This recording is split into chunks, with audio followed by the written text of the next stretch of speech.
Hello, I'm Bruce Fummey. It's the 14th of April. I'm in the Grassmarket in Edinburgh, and because the Grassmarket's normally busy, I'm on my 43rd take of today's episode, ladies and gentlemen.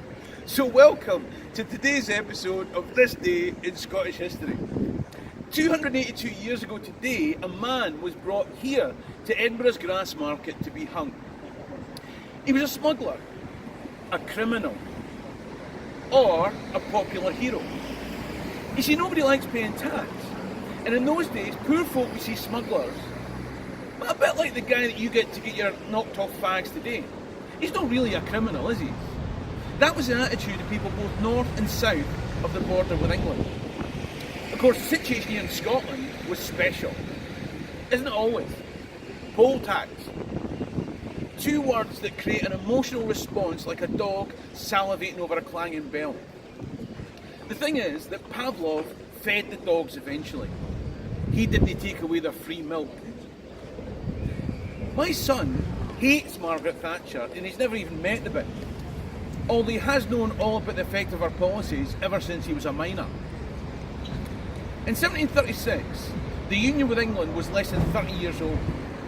Now, 6 years after the union, the plea made by Scottish MPs in Westminster to undo it had been outvoted by English MPs. At least one of the gripes in Scotland was taxation. Poll tax. Going into this union, England had been continually at war and was burdened with debt. And as such, taxes were higher in England. But they didn't get the poll tax. Those taxes to pay for English wars were now being imposed in Scotland. And even worse than the poll tax, you're joking, I'm telling you, even worse than the poll tax, the most infamous tax was the tax on malt, which had been imposed in Scotland in direct contravention of the Act of Union. I might cover the malt tax riots in a future episode. The point is that one of those nice smuggler chaps had been caught with two of his pals stealing from an excise man. A bit like Robin Hood, or Tommy Sheridan. One of the three had his death sentence commuted to transportation. But as the day of the execution approached, the other two were being taken for the final church service. And one of them, Andrew Wilson, threw his mate over the pew, grabbed one guard with one hand, grabbed a second with the other, and caught another with his teeth. If he'd been gay, I'm sure he would have been able to skewer a fourth. Anyway, Andrew Wilson's mate managed to escape and make off to the safety of the Netherlands because of Wilson's selfless act. Wilson was now even more of a Robin Hood hero. So needless to say, on the day of his hanging, on this day in 1736, the crowd were restive. The accounts I've read vary, and I get the impression it depends on the writer's politics. But Alan Ramsay, a poet of the day and an inspiration to Robert Burns, was an eyewitness to the events that happened here in the Grassmarket. And he tells us that a small boy threw a stone at the hangman. Now that was a common event on occasions such as this, but this time things got out of hand. The provost, who'd been caking his pants about the whole affair anyway, called out the town guard, and they were led by John Porteous. Are you ready to boo the panto villain? Because here he comes. Porteous had a reputation for being harsh, brutal and tyrannical. And accounts say that he ordered the guard to fire above the heads of the crowd. The only thing is that when they did that, they were shooting people that were watching the hanging from the tenement buildings here in the Grassmarket. What a plonker. The crowd went wild at this, and there's debate.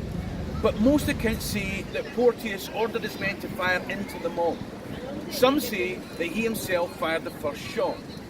Either way, people were killed, people were injured, and the mob weren't satisfied until the provost had Porteous put in jail.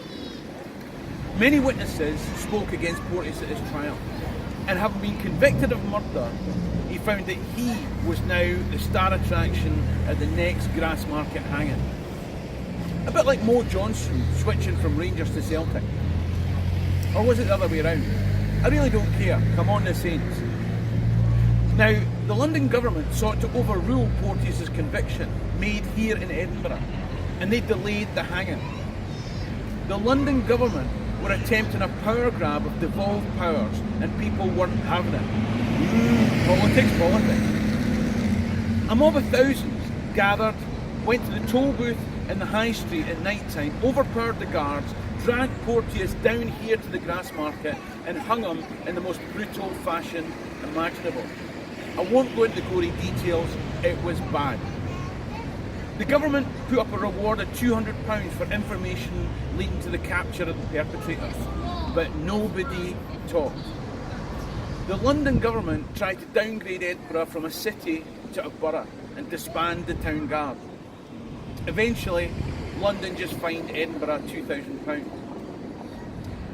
There's no doubt that Porteous was the pantomime villain, but everyone's entitled to due process. I kind of find it difficult to see who were the real baddies in the Porteous Riots. What they did show is that if it suits their immediate agenda, people will set aside proper procedure, morality and principle. Sometimes it's the Edinburgh mob, sometimes it's London politicians, sometimes it's both. If you know the name of the Walter Scott novel that dramatises the Porteous Riots, then give your answer in the comment section below and I'll give you a name check next time. I hope you've enjoyed this clip. If you have, please like and share it. Like and share the Facebook page, Scotland History Tours. Better still, go onto YouTube and subscribe to my YouTube channel, Scotland History Tours, or even go to my website, scotlandhistorytours.co.uk and book a tour with me. Hami an dochas gwn bí lá má live. Cheery and Drasta.